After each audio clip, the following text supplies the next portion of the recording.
nga xam ne dafa amoon jafe-jafe ci boru xaalis ak benn commerçant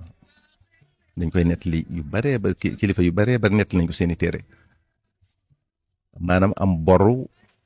ak benn commerçant boo xam ne tën a koo fay mu dem yóbbu ko tribunal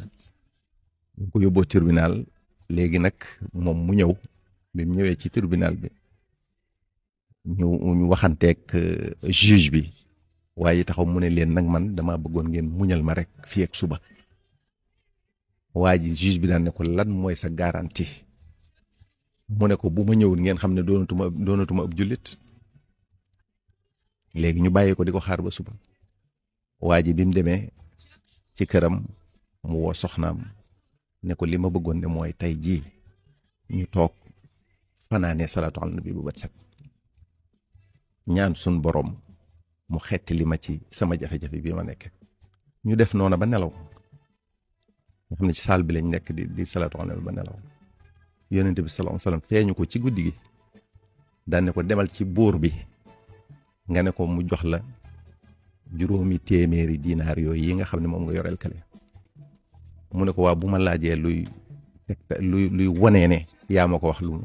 mu ne ko boo demee nee ko daana def junni salaatu ala nabi sallallahu alayhi wasallam ci guddi gi nee ko biig daa juum ca lim ba waaye nag bégale ko ne ko mottalil naa ko lépp daa juum ca lim ba ne ko mottalil naa ko lépp léegi ba mu xëyee mu dem wax ko buur bi ne ko wala moo may won ne moo la ko wax mu ne ko nee na daa nga def junni salaatu ala nabi par bis mu ne ko waaw loolu de dëgg la daal di commencé jooy mu ne ko nee na nag bégal na la ci lim boobee juumoon nga ca waaye matul na ko mu ne ko dëgg la de daal di jooy daal koy jox 500 dinaar daal ko ci dolli ñaari junni ak 500 ci dinaar mu xëy dem ca juge bi di fay naka mu dugg si rek juge bi daan ne ko taxawal 500 dinaar yi nga waroon a fay kii man maa la koy fayal ndax yaa tax ma gis yonente bi bii nee na bu ma la ko fayalee ëllëg dana ma tinu ci kanam sun borom subhanahu wa taala nis tuuti ñu toog fi ñuy waxtaan nii rek kam yoreel na bor dugg si moom it daan ne juge bi kii jéggal naa ko 500 dinaar yi ma doon wax sax man maa koy jox daal koy jox daan ne ko ndax moo tax ma gis yonente bi bii sallallahu alayhi wa sallam léegi nga xam ne moom mi waroon fay 500 dinaar dajale na lu man 4 junni dinaar yóbbu këram ci daraje salaatu ala nabi sallallahu alayhi wa sallam waaye li ba ciy wax foofu rek mooy kee nga xam ne daa def junni salaatu ala nabi sallallahu alayhi wa sallam kon yonent bi sallallahu alayhi wa sallam mi ngi doon teewlu la muy def bés bu set te ba juum ga sax mu fàttalik ko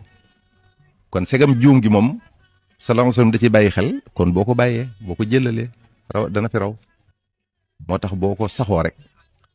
fas yéene cee saxoo loo xam ne da nga ko mën a wéyal waaw li nga ciy def da nga ci jéem a saxal loo xam ne da nga ko mën a wéyal nga xam ne doo ci yokkat doo ci taay